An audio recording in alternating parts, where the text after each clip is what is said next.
die woord het, Here. Dankie vir die Heilige Gees wat U vir ons gestuur het, Vader, wat ons leer en lei in alle waarheid. Dankie dat U die woord aan ons bekend maak en die woord aan ons oopmaak, Here. Maar ek wil vra, Here, dat elkeen wat luister, Here, en Here, dat U die gees van die Feresiete, die Jewiete en die Jebusiete oor elkeen sal bind en kragloos stel, sal uitdelg, Here, sy werke sal vernietig, Here, want dit is hierdie geeste wat keer dat mense na die lesings luister, Here, wat maak dat mense begin luister, maar nie klaar maak nie, Here, omdat die Gees vir hulle vertel, hulle dit nie nodig nie, Here, en dit is hierdie goed, dit is hierdie bose geeste, Here, wat in die mensdom se hart werk, Here, dat hulle dink dit wat hulle het is voldoende, dat die bietjie broodkrummels wat hulle het is voldoende, om in 'n klein dorpie of in die platteland te bly is voldoende, Here.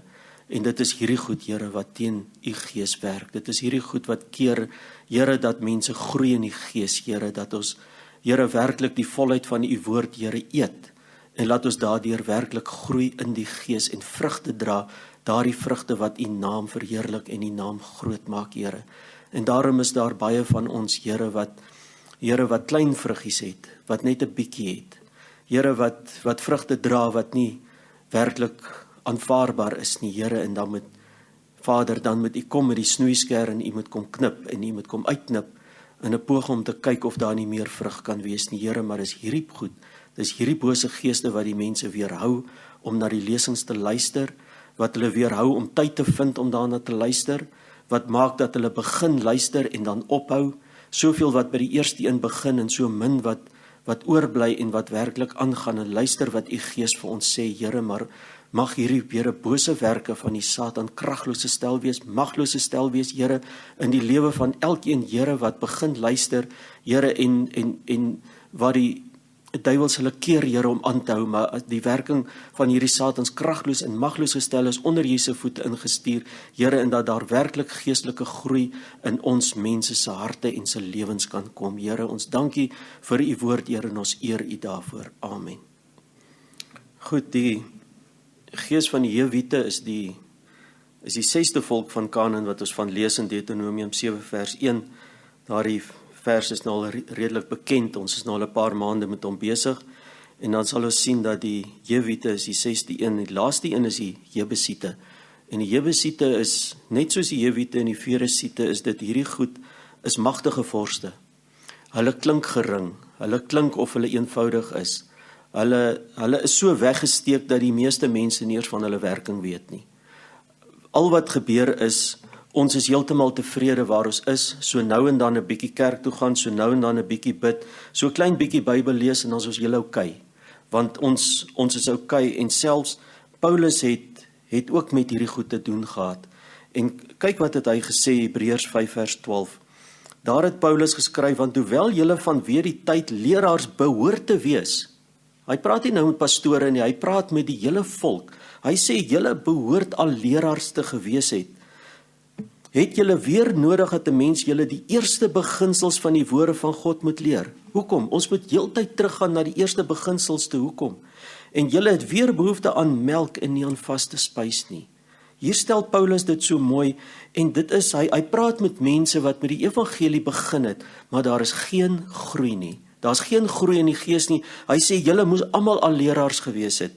Dan sê hy, want elkeen wat melk gebruik is onervare in die woord van geregtigheid, omdat hy 'n kind is. Maar vaste spys is vir volwassenes, vir die wat geestesvermoëns besit, deur die gewoonte geoefen om goed van kwaad te onderskei. En dan kan ons elkeen onsself afvra, het ons al by vaste spys uitgekom? Het ons daardie geestesvermoëns wat Paulus van praat, wat ons veronderstel is om te hê? Is ons almal al leraars? Of is ons gedurig nog net by die eerste beginsels? Ons is kort terug, moet ons nou maar eers weer by die eerste beginsels begin, want ons kom nooit verder as dit nie. Hoekom nie? Want hierdie geeste, die geeste van die Feresiete, die Jewiete en die Jebusiete. Nou volgende week gaan ons kyk na die Jebusiete, en hierdie is magtige vorste om mee te reken. Dit is hierdie geeste wat keer dat mense hierdie lesings luister. Wat keer dat mense enigstens tyd vind om daarna te luister of om daarmee vol te hou, want wat sê hierdie gees vir jou? Hierdie geeste sê vir jou, jy het dit nie nodig nie. Waar jy is jy heeltemal oukei. Jy het niks meer as dit nodig nie. Dit is vir ander mense, maar dit is nie vir my nie. En daarom is hierdie goed so magtig. Hulle is so magtig in die geesteswêreld om mense te weerhou en totaal te weerstaan. Maar ons moet hierdie goed moet ons werklik bind. Ons moet hulle veg. Dis hoekom die Here vir ons dit oopmaak uit sy woord uit. Ons moet hierdie goed veg. Ons moet hulle daagliks veg. Selfs vir my wat gedink het ek lees nogal die Here se woord. Ek bestudeer dit nogal. Ek bid en dan kom ek agter ek moet hierdie gees by my veg. By myself moet ek hom veg, want ek dink as ek nou 'n bietjie iets gevind het in die Here se woord, dan is dit nou voldoende. Dit is nou oukei. Ek het nou nie iets meer nodig nie. Nee, ons moet hierdie goed in ons lewens moet ons veg en elke mens het nodig om hierdie goed te veg. Hierdie geeste gaan nie loop lê as ons hom bind nie, maar ons bind mos die manskappe. Ons bind die manskappe wat hierdie vorste uitstuur, ons bind hulle, dan is ons van ons sla, en môre dan stuur hulle weer nuwe manskappe, dan moet ons weer die goed opnuut bind. Dis hoekom ons nie een keer in ons lewe die duiwels kan bind en vir die res van ons lewe is ons nou vry vir die volgende 60, 70 jaar is ons nou oukei nie. Nee, ons moet hierdie goed elke dag veg. Hoekom? Ons het net mag gekry teen die manskappe wat die vorste uitstuur. Ons het nie mag teen die vorste self nie. Ons het nie die autoriteit nie. Ons sal dit ook nie hê nie. Die enigste een wat die autoriteit is Jesus Christus. As ons in die woord lees dat hierdie die gees van die antichrist, die valse profeet, die Satan dis net Jesus wat hulle kan bind uiteindelik en in die put gooi, wat hulle uiteindelik die vuurpoel kan gooi. Ek en u het geen krag teen hulle nie, geen mag nie. Dit is magtige vorste. Ons kan nie teen hulle veg nie, maar ons kan veg teen die manskappe en teen hulle het ons volle autoriteit. Ons het volle autoriteit om die manskappe te veg elke dag, maar ons moet dit elke dag doen. Dit is 'n daaglikse stryd. Dit is 'n worstelstryd, maar dit is nie ons is nou vandag het ons nou hierdie goed gebind en môre is ons nou oukei nie. Want ons is nou alright nie. Nee, ons is nie. Môre gaan hulle weer 'n aanslag loods en hulle gaan die dag daarna weer kom. Ons moet hierdie goed daagliks met ons veg. Nou ons het te maak hier met die gees van die Jewiete. Nou die naam Jewit beteken dorpenaar. Laasweek het ons gekyk na die Feresiete en die Feresiete is plattelanders en hulle het limited vision. Hulle het 'n beperkte visie. Hulle kan nie verder kyk as waar hulle is nie. En die Jewit is 'n dorpenaar. Die dorpenaar kom nie verder as waar hy is nie. Nou die eienskappe van die Feresiete en die Jewiete is baie soortgelyk. Maar as ons die onderskeid kan maak, die Jewiete kan ons nou in Engels sê dit vir my so lekker, hy sê limited life. Die Jewiete het limited life, die Feresiete limited vision. Nou as jy 'n beperkte visie het en jy het beperkte lewe, dan stagneer jy presies op die plek waar jy is en ons gaan nou sien hoe dit werk. Nou die Feresiete het hulle woning in die platteland gemaak, hulle was onbesorg, hulle het nie eers heininge opgeslaan om hulle dorpies nie, maar dit is anders as die Jewiete. Die Jewiete het 'n klein dorpie gebou en om daardie dorpie het hulle 'n muur gebou. So hulle sit binne in hulle dorpie en daar is 'n muur en hulle sorg dat niks daar inkom nie, hulle sorg ook niks dat niks daar uitgaan nie. Nou die Jewiete is 'n afstammeling van die Kanaaniete. Dis anders as die Feresiete. Die Feresiete weet ons nie waar hy vandaan kom nie. Ons weet net die Here het dit aangespreek want hulle het daar gebly. Maar die Jewiete is 'n afstammeling van Kanaan. Hy is 'n seun van die seun van Gam. Nou hulle het soos die Feresiete het hulle ook nie 'n spesifieke afgod nie. So ek kan aanvaar dat hulle dan maar die afgode van die Kanaaniete en dis natuurlik Baal homself, so dis 'n redelike senior afgod, as ons hulle nou so kan noem. Baal is natuurlik nou die hoofafgod van hierdie hele klompie en hulle het heel waarskynlik maar vir Baal geaanbid, alhoewel ons dit nie spesifiek in die Here se woord kan kry nie, maar dit maak nou ook nie vreeslik saak nie. Nou die karakter van die Jewit sal ons verstaan as ons 'n bekende gedeelte uit Josua 9 uitlees. So ons kan blaai na Josua 9. Nou eers om 'n bietjie terug te gaan wat op hierdie punt gebeur het, tot op hierdie punt waar ons by Josua 9 uitkom. Dan in die geskiedenis het Israel nou reeds deur in die beloofde land ingekom. Hulle het reeds Jerigo ingeneem, sy mure het geval, hulle het hom ingeneem. Hulle het al reeds op daardie stadium die dorpie Ai of die stam van Ai het hulle ook verslaan. En nou het hierdie nuus het nou redelik vinnig versprei. In die hele omgewing het die nuus baie vinnig versprei en die volkere van die omgewing het uiters benoud geraak. Hulle het gesien wat gebeur het met hierdie volke en veral die mure van Jerigo. Die mure van Jerigo was ons kan nou soos in Engels sê 'n big deal. Want daar's geen volk wat ooit iemand anders ingeneem het en sy mure reg rondom op een slag afgebreek het nie. Dit het nog nooit gebeur nie, maar die Israeliete het dit reg gekry. En hulle het geweet, hier is hulle het met 'n God te make wat hulle nie voor kan staan nie, en daar het vrees en siddering het in die volke ontstaan, want hierdie Israeliete sit met een of ander geheime wapen. Hulle sit met 'n wapen wat hierdie ander mense nie het nie. Hulle weet nie daarvan, hulle weet ook hoe om teen op te tree nie, en hulle sidder en hulle bewe vir die volk van Israel. Nou kan ons lees in Josua 9 vers 1. En toe al die konings wat wes van die Jordaan woon op die gebergte en in die laafveld en aan die hele kus van die Groot See na die kant van Libanon toe, en hier word hulle nou genoem, die Hetiete, Amoriete, Kanaaniete, Feresiete, Jewiete, Jebusiete, dit hoor, het hulle bymekaar gekom om soos een man teen Josua en Israel te veg. Ons kan sê hulle het nou hier vir hulle bondgenote gekry.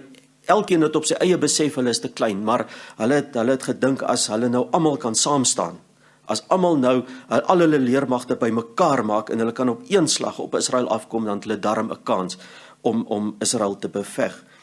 Maar nou, die Jewiete is nou een van hierdie bondgenote wat nou saamgespan het.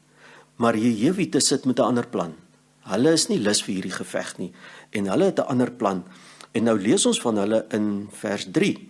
En hulle plan het hulle natuurlik nou bedink sonder die medewete van die ander. Hulle is nou soos hier, hulle is nou hierdie bondgenote, maar hulle sit hier so met hulle eie geheime agenda. Nou die inwoners wat ons hier lees van Gibeon, die Gibeoniete is Jewiete. Ons kan dit lees, dit staan baie duidelik geskryf in Josua 11 vers 19.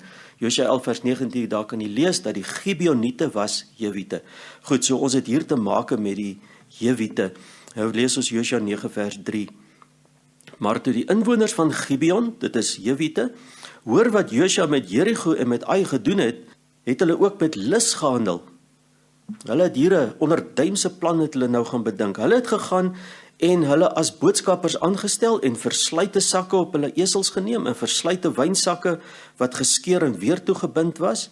Vers 5, ook verslyte en gelapte skoene aan hulle voete en verslyte klere aan hulle lyf, en al die brood van hulle padkos was droog en verkrummeld. So het hulle dan na Josua gegaan in die laar van Gilgal en aan hom en aan die manne van Israel gesê, ons kom van 'n ver land af, sluit dan nou 'n verbond met ons. Nou hierdie inwoners van Gibeon, die Gibeoniete, wat nou Jewiete was, hulle was bitterlik bang vir Israel gewees. Want hulle het gehoor wat het gebeur met die ander volke, hulle het kennis geneem en hulle het nou hierdie slinkse plan het hulle bedink, maar hulle het nie die ander volke daarvan gesê nie.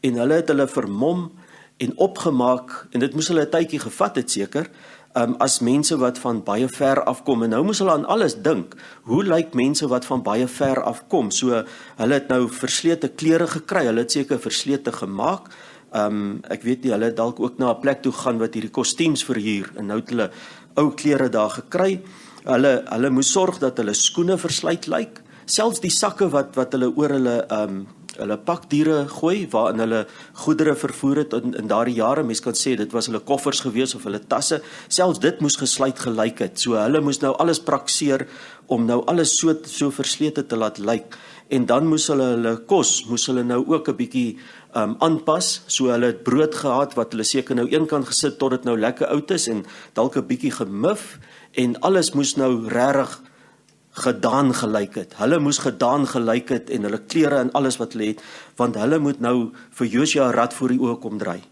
En hulle het nogal so half en half reg gekry. En hulle kom by Josua met 'n versoek om 'n verbond met hulle te sluit.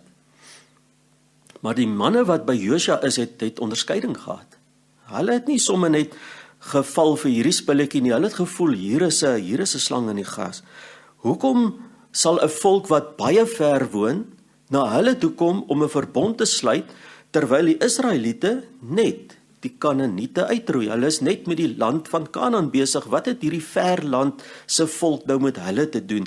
En hulle het gedink, nee, maar something is cooking. Alles klink nie lekker nie. Vers 7. Maar die manne van Israel het aan die Jewiete gesien, miskien woon julle onder ons. Hoe kan ons dan 'n verbond met julle sluit? Hulle sê, ek weet nie, iets klink nie vir ons lekker hier nie. Nou, die leuns wat die Jewiete voorgehou het het vir Josua geoortuig. Josua was die leier van hulle van die volk gewees. Josua was die man wat voorgeloop het. En ek weet nie, dit lyk jou asof Josua se onderskeiding hier so lekker gewerk het nie. Dalk het hulle hom besluier, dit is moontlik. Vers 8, Josua 9 vers 8. Toe sê hulle vir Josua, ons is die dienaars. Daarom het Josua hulle gevra, wie is julle, waar kom julle vandaan? Vers 9, hulle sê vir hom, die dienaars kom van 'n baie ver land af. Vanweë die naam van die Here u God, want ons het die gerug van hom gehoor en alles wat hy in Egipte gedoen het en alles wat hy aan die 2 konings van die Amorite oorkant die Jordaan gedoen het, aan Sion, die koning van Hesbon en Og, die koning van Basan wat in Astarot was. Daarom het ons oudstes en al die inwoners van ons land met ons gespreek en gesê, neem padkos met julle saam vir die reis en trek hulle tegemoet en sê hulle, ons is julle dienaars, sluit dan nou 'n verbond met ons. En nou kom hulle hier met hulle slinkse plan en hulle sê, maar kom kyk, hier is die evidence, hier is alles wat jy nodig het. Ons brood hier, waarom het ons dit as padkos uit ons huise geneem, die dag toe ons uitgetrek het om na julle te gaan? Maar nou het dit droog en verkrummeld geword. Hulle kom met al die bewyse. Kyk, dit is hoe dit lyk. En die wynsakke hier wat ons as nuus volgemaak het, kyk maar, hulle is geskeur en ons klere hier en ons skoene, hulle is verslyt deur die baie lang reis. Hulle het seker nog 'n bietjie gehyg na hulle asem en hulle was vuil gesmeer in. En nou maak Josua 'n bitterlike groot fout. 'n Fout wat hy nooit weer kon regstel nie. En sy fout wat hy gemaak het, hy raadpleeg nie die Here nie. Hy vra nie die Here nie. Hy glo hierdie mense op grond van wat hy sien. En hy glo hulle, want hier is al die bewyse voor hom. Dis mos nou goed waaroor jy nou nie kan twyfel nie. Hy kan dit sien. Hy kan sien hulle is versluit, hy kan sien hulle kom van ver land af, hy kan sien hulle brood is oud, hy kan sien hoe hulle lyk. Hy sien dit, hy twyfel nie daaroor nie, maar hy raadpleeg nie die Here nie en hy neem 'n besluit op wat hy voor sy oë sien. En dis 'n les vir ons. Dit is 'n les vir ons om nie te glo wat jy sien nie. Maar as dinge na ons toe aankom om te sê, Here, dit is hoe die omstandigheid lyk. Maar Here, wat sê u? Want die Here ken die hart. Josua ken dit nie, ek en u ken nie die hart nie. Die Here alleen ken die hart en hy sou vir Josua gesê het, oppas vir hierdie mense, hulle lieg vir jou. Josua het nie die Here geraadpleeg nie. Ons lees dit vers 14.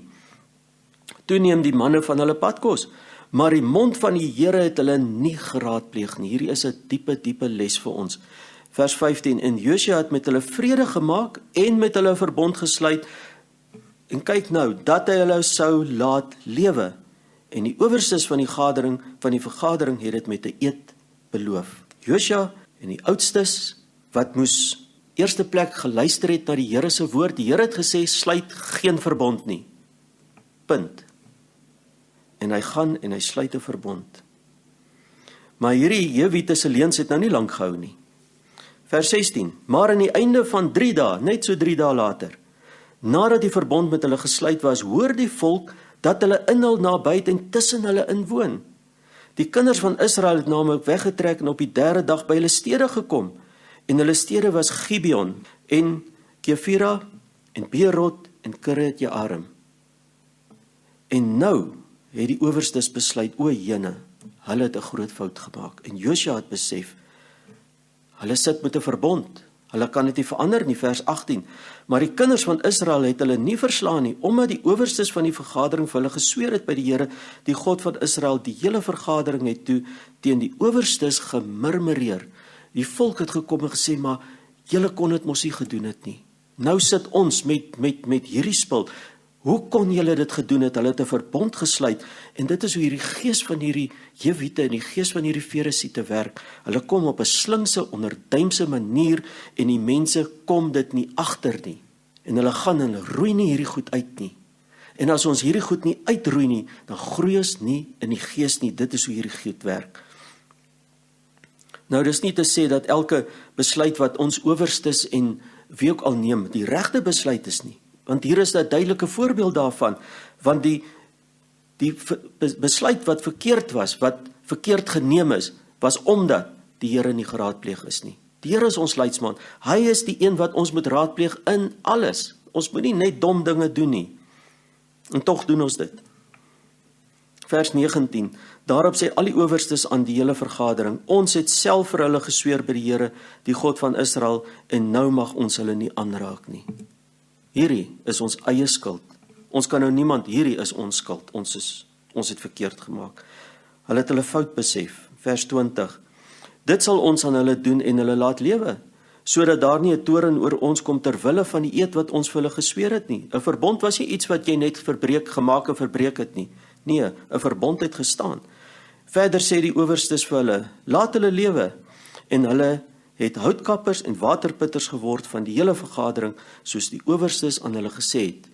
Toe laat Josua hulle roep en spreek met hulle en sê, waarom het julle ons bedrieg deur te sê, ons woon baie ver van julle af, terwyl julle tussen ons inwoon? Nou vers 23, nou dan, vervloek is julle, en nooit sal julle ophou om knegte, houtkappers, sowel as waterputters vir die huis van my God te wees nie. En hy lê 'n vloek op hulle. En daardie vloek is 'n herhaling van die een wat Noag uitgespreek het. Genesis 9 vers 24. Toe Noag van sy wyn wakker word en merk dat sy jonger seun hom aangedoen het, sê hy, vervloek is Kanaan, 'n knegt van die knegte moet hy wees vir sy broers. Verder het hy gesê, geseënd is die Here, die God van Sem, maar Kanaan moet sy diensknegt wees. Daardie vloek wat op Kanaan uitgespreek is, het Josua herhaal en hy het dit bevestig in die lewe van hierdie Jewiete. Knegte, houtkappers en waterputters. En hy daai las het hy op hulle gaan lê, hy het hulle vervloek. Nou wat het hier gebeur? Die volk Israel is die volk wat die ewige belofte dra vir die ganse aarde. Soos wat die Here dit aan Abraham bekend gemaak het en wat hy vir hom gesê het, in hom sal al die geslagte geseën wees. Genesis 22 vers 18 sê, en in jou nageslag sal al die nasies van die aarde geseën word, omdat jy na my stem geluister het. Maar nou vir al die nasies om in hierdie volk van Israel geseën te word, beteken Israel moes die aarde voorberei. En die manier om die aarde voor te berei, om in daardie belofte geseën te word, is hulle moes afgodediens uitroei. Dis 'n duidelike opdrag wat hulle gekry het. En ons het tot hiertoe gesien dat hulle het dit inderdaad nie gedoen nie.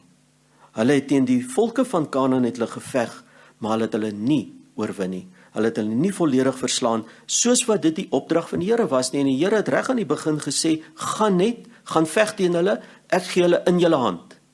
Die Here het gesê, die oorwinning is reeds julle, as ons dit nou op 'n ander manier kan stel. Hy sê, die oorwinning is reeds julle. Neem met julle sware op, gaan veg, roei alles uit, daar mag niks oorbly nie. En julle sal die volle oorwinning sal julle behaal. En inderdaad het Israel dit nie gedoen nie. Hulle het in oorlog gegaan, hulle het gaan veg, maar hulle het werklik, dit is asof hulle nie die moed en die krag gehad het om tot op die laaste aan te hou nie. Hulle het 'n groot gedeelte verslaan en dan, as hulle net moes klaargemaak het, dan is asof hulle krag en hulle moed opgehou. Dit is amper soos om tot by net so eentjie van die wenstreep af te kom. En net soos jy voor die wenstreep is gegee op. Nee, nou is ek te moeg. Dis omtrent wat Paulus ook van praat. Hy sê die naloper, hy hardloop, maar hier die laaste paar tree is die swaarste, is die moeilikste. Daar moet jy al jou kragte inspann om tot by die wenpaal te kom. En ons moet daar kom, ons moet by die wenpaal kom. Nou al die volke het teen Israel probeer veg, maar nie die Jewiete nie. Die Jewiete het met 'n slinkse plan gekom. Hulle het geweet, as hulle teen Israel veg, dan gaan daar van hulle niks oorbly nie. En hulle het gekom met 'n verleiding van leuns, het die Jewiete gekom. En dit was om hulle self te red en om hulle ou dorpie te red, om hulle dorpie te beskerm. Moes hulle gesorg het dat daar geen aanval op hulle kom nie. Daar moes geen bedreiging teen hulle kom nie. En hulle loop en hulle gaan sluit vrede. En sê, okay, maar los ons net uit. Los ons net in vrede. Hier in ons ou dorpie, los ons net in vrede. Ons bly te lekker hier, moet ons net nie kom aanval nie. En hulle het 'n plan gemaak en hulle het dit reg gekry. Hulle het reg gekry dat Israel uitgelos het. Hulle gesê, ons sluit 'n verbond met julle, ons sal hulle uitlos. Die Jewiete het nie kans gesien om hulle blyplek op te gee nie. Hulle het nie kans gesien om enige iets daarvan te verloor nie. Hulle sien nie kans om 'n naderende verandering te aanvaar nie.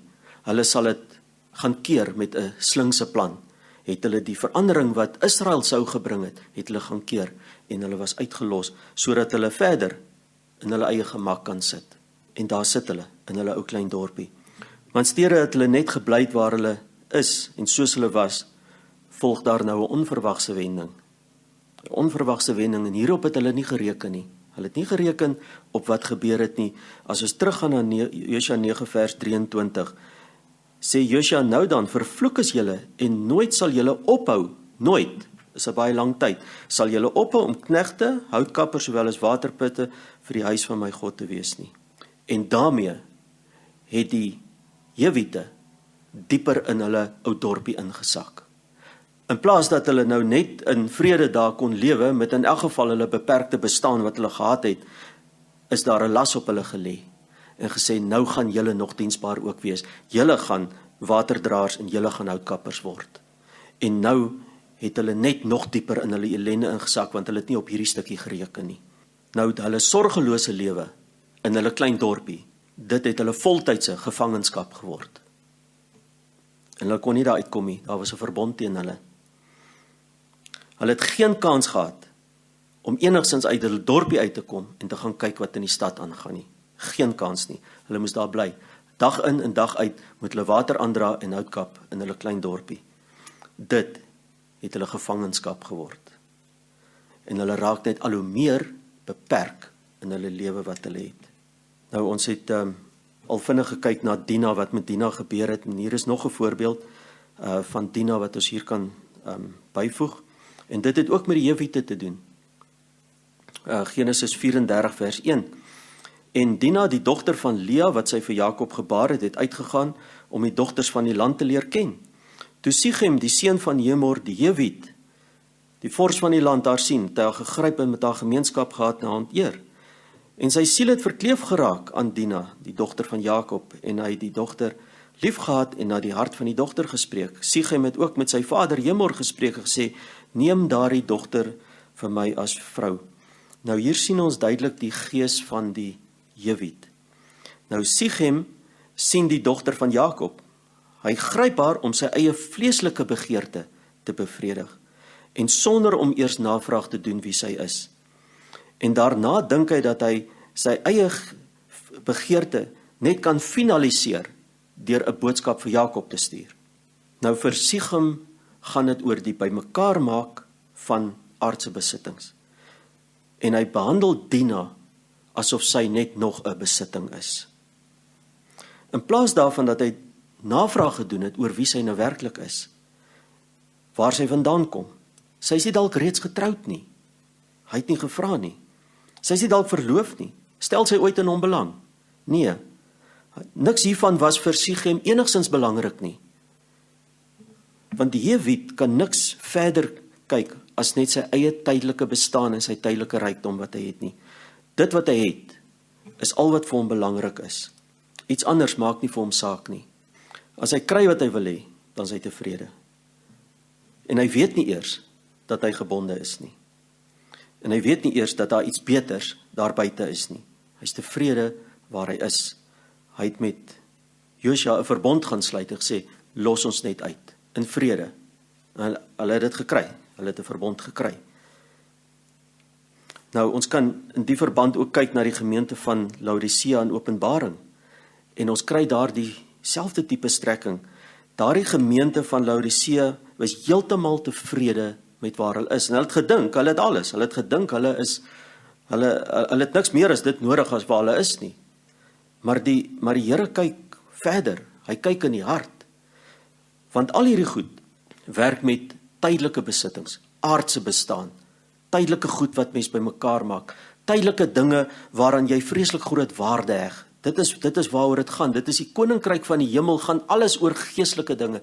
Die koninkryk van die hemel het niks te doen met aardse goed nie, niks. Dit gaan oor ons siel en ons gees en die ewigheid en die hemel en die heerlikheid en al daardie dinge wat ons nie eers nou kan sien nie. Ons glo ons gaan by die Here uitkom. Dit is waar die koninkryk van die hemel gaan. Die koninkryk van die wêreld gaan net oor tydelike goed, vleeslike goed, aardse goed, besittings, dinge wat jy bymekaar maak. Beperkte lewe, dit is waaroor dit gaan.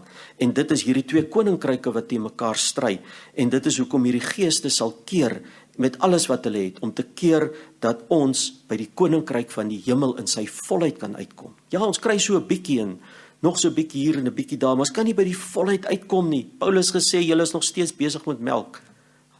Julle kom nie eers by vaste spyse uit nie. Julle bly heeltyd by die eerste beginsel, kom niks verder as dit nie. Dit is hierdie goed, want alles gaan oor tydelike bestaan, tydelike rykdom, tydelike dinge. En dit is alles wat in die ewigheid hooi en stoppels is. Vir die Here is dit niks werd nie. Al hierdie aardse goed is vir die Here niks werd nie. As jy daaraan dink, selfs goud. Goud op aarde is vir ons die kosbaarste metaal wat daar is. In die hemel is goud soos teer. Hulle maak strate daarvan. In die hemel is goud die minst waardevolle metaal of mineraal of noem dit nou maar wat die element of wat mense dit ook al wil noem.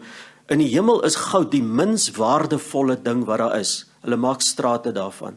Ons maak strate van teer. Teer is die minst waardevolle ding, daar's baie daarvan is goedkoop. En goud is vir ons verskriklik kosbaar, in die hemel is dit die minste werd. Dit is die verskil tussen die aardse rykdom en die hemelse rykdom. Dit wat ons in die hemel gaan vind, het ons nog nooit aan gedink of gesien nie. Maar goud is daar soos teer vir teerpaaie. Openbaring 3 vers 17 sê, want jy sê ek is ryk en het verryk geword en het aan niks gebrek nie. Kyk nou, dit is wat die Jewiet sê. Ek is ryk en verryk geword, het in niks gebrek nie. En wat sê die Here? En jy weet nie, jy besef nie, jy weet nie, dat dit jy is, wat elendig en beklaanswaardig en arm en blind en naak is nie. Waar kyk die Here? Kyk in die gees. Kyk in die gees.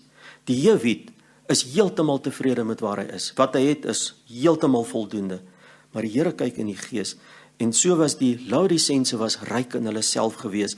Hulle het tempels gehad en biblioteke, hulle het 'n groot rykdom gehad, hulle het goud in banke geberre, hulle het die mees eksotiese klere gehad wat jy aan kan dink.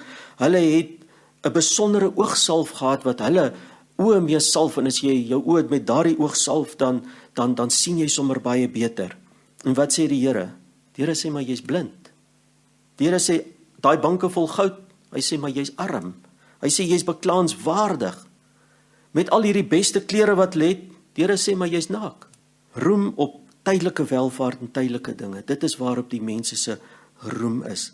En wat sê die Here? Jy's elendig, beklaanswaardig, arm, blind, naak. Waarna moet ons streef? Na die hemelse.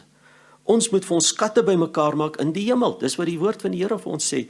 Hierdie wat ons nou hier bymekaar maak is alles verganklik. Dit is tydelik, die mot en die roes verniel dit en die aandelemark val en al die geld is daarmee heen. En dan begin jy weer voor. Maar dit wat ons in die hemel bymekaar maak is ewig. Ewig. Niks kan dit wegvat nie. Niks kan daar kom nie. Ons moet net ons skatte daar bymekaar maak. En wat sê hy in Openbaring 3 vers 18? Ek raai jou aan om van my te koop goud wat deur vuur gelouter is, sodat jy kan ryk word. En wit klere dat jy kan aantrek, die skande van jou naaktheid nie openbaar word nie, en salf om jou oë mee te salf dat jy kan sien. Hy sê maar jy Laodicense, jy met jou slim salf wat jy self gemaak het is niks werd nie. Kry salf by my. Nou die probleem wat die Jewiet het, word hier uitgelig. En die Jewiet dink dat hy ryk is. Hy dink dat hy gekleed is. Maar die probleem is dat hy dit nie kan raak sien nie, want hy is geestelik blind. Dit is die probleem. Daarom kan die Jewiet ook nie sien dat hy gebonde is nie, of dat hy verslaaf is nie. Hy kan nie sien dat hy in sonde vasgevang is nie. Hy kan nie sien dat hy besig is met afgodediens nie. Hy kan nie sien dat hy 'n slaaf van homself is nie. Hy is vervloek om 'n houtkapper en 'n waterdraer te wees. En hy dink dit hoort so. Dit is maar hoe dit is. Dit hoort so. En vir hom is dit alles wat in die lewe saak maak, en daar's niks groter en daar's niks beter nie. Nou as iemand wil vrykom van die gebondenheid van verslawing en sonde, raak ontslaaf van die Jewitiese gees. Die gees van die Jewiete, van die Feresiete wat nie verder kan kyk nie, en die Jewiete wat 'n beperkte lewe het, dis daardie goed wat hierdie goed in stand hou. Dis daai geeste wat ons moet veg. En as ons hulle veg, dan gaan ons oë in die gees oop.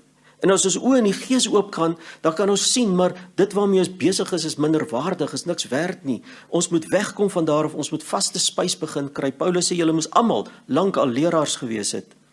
As ons oë in die gees oop gaan, dan raak die goed van die vlees, die vleeslike dinge, die wêreldse dinge, raak van al hoe minder en minder en minder belang. Want daar is 'n ewigheid wat voor lê. En die lewe hier is net 'n voorbereidingsplek. Dis wat dit is.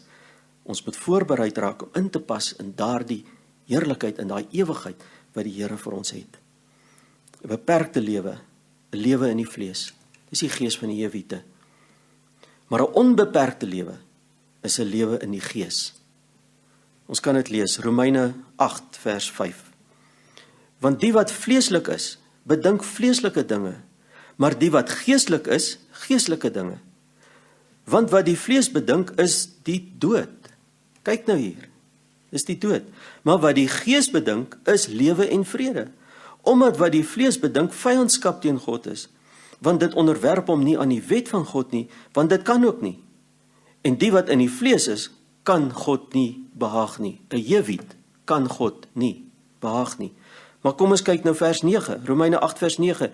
En hier beskryf hy die geestelike mens. Julle is egter nie in die vlees nie, maar in die gees, as naamlik die gees van God in julle woon. As die gees van God naamlik in julle woon. Ons moet seker maak, as die gees van God in julle woon. As die gees van God in ons woon, is ons veronderstel om geestelike mense te wees. Maar as iemand die gees van Christus nie het nie, die behoort nie aan hom nie. Dis geweldig. Die skrif is reguit. Die Here se woord draai nie doekies om nie. Die Here se woord sê 'n ding soos hy is. Hy sê as iemand die gees van Christus nie het nie, die behoort nie aan Christus nie. Maar as Christus in julle is, dan is die liggaam dood vanweë die sonde, maar die gees is lewe vanweë die geregtigheid. En as die gees van hom wat Jesus uit die dode opgewek het in julle woon, dan sal hy wat Christus uit die dode opgewek het, ook julle sterflike liggaam lewend maak deur sy gees wat in julle woon. Die volle opstandingskrag, toe hy gekruisig was, en hy het afgedaal na die doderyk toe, en hy die sleutels gaan haal, en hy het opgestaan in sy majesteit, en in sy krag, en in sy heerlikheid, en opgevaar na die hemel, daardie krag is tot ons beskikking. Kom ons lees weer vers 11. En as die gees van hom, wat Jesus uit die dode opgewek het, daardie geweldige krag, wat hom uit die dode opgewek het, in julle woon, as daardie gees in julle woon, dan sal hy, wat Christus uit die dode opgewek het, ook julle sterflike liggame lewend maak deur sy gees wat in julle woon. Besef ons wat ons het. Besef ons wat ons het as ons die gees van Christus in ons het, dan het ons die volle krag van God in Jesus is in ons. En ons sal oorwin. Ons kan oorwin. Hier staan dit geskryf. Nou kom ons kyk gou 'n opsomming van hierdie gees van die Jewiete. Die gees van die Jewiete is 'n beperkte lewe, limited life. 'n Jewiet kan nie verder as net sy dorp sien nie. Hy beperk sy lewe met dit waarmee hy besig is en hy's 'n gevangene daarin. Die Jewiet kan nie sien in watter toestand hy is nie en is ook nie bewus daarvan dat daar 'n beter lewe kan wees nie. Die Jewiet sien net sy eie omstandigheid raak en hy kan nie sien dat daar 'n oplossing daarvoor is nie. Ons het al by mense gekom wat sê nee wat, ek is heeltemal oukei soos wat ek is. Jy kan nie eens met hom praat nie. Jy kan nie. Want daar waar hy is en in sy situasie wat hy is, jy kan sien maar hierdie man is gebonde. Hy's gebonde en hy sit en hy's heeltemal tevrede. Aan my omstandigheid hier roer jy nie. Hier is ek heeltemal happy, los my uit, ek is heeltemal happy waar ek is. Dis die gees van die Jewiet. Die gees van die Jewiet. Die Jewiete lewe net vir die tydelike. En hierdie gees sien 'n mens ook baie keer in die lewe van die kinders van welaf mense. En dit is kinders wat meer het as wat hulle kan of wil gebruik. As mense nou dink aan die kinders van hierdie Hollywood sterre, hulle het miljoene der miljoene en hulle weet nie eens meer wat hulle met al hulle geld moet maak nie. Maar hulle is 'n gevangene van daardie besittings waarin hulle is. En hoeveel van daardie kinders, as die vinnigste kar en die duurste kar wat hy kan koop, hy het hom nou al gekoop. Nou is daar nie nog iets oor wat hy kan kry nie, die duurste huis, hulle koop sommer 'n hele eiland. En as hulle dit ook het, dan bly daar ook meer iets oor nie, en hulle kry net nooit vervulling nie, en uiteindelik raak hulle almal dwelmverslaafdes. En dit het 'n mode geword vir Hollywoodse mense en se kinders om na rehabs toe te gaan. As jy nog nie by 'n rehab was nie, dan is jy nog nie deel van daai kliek nie. Want hulle moet rehab toe gaan. Dit is doodnormaal om soontoe te gaan. Hoekom? Want niks kan hulle vrede gee nie, net Jesus gee vrede, net hy en hy alleen. En daardie mense is so gevangene dat hulle nooit by Jesus uitkom nie. Hulle wil nie daar uitkom nie. Hulle weet nie dat hulle daar kan uitkom nie. En hulle stel nie belang om daar uit te kom nie. Daardie kinders lewe net vir tydelike plesier. Hulle stel nie belang in 'n lewe saam met Christus nie. Die gees van die Jewiete.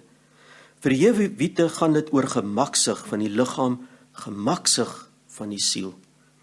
Vir hom is daar geen rede om sy lewe te verander nie, geen rede om te streef na hemelse dinge of 'n hoë roeping nie. Hy bly 'n houtkapper en 'n waterdraer sy lewe lank. Nou beide die Feresiet en die Jewiet kyk nooit verder as net die platteland of die dorpie waarin hulle is nie. Hulle kyk nie en hulle glo nie in die stad nie. En wat is daai stad? Ek het dit laas keer ook gesê. Die stad is die Nuwe Jerusalem. Die Nuwe Jerusalem is die stad waarin ons op pad is.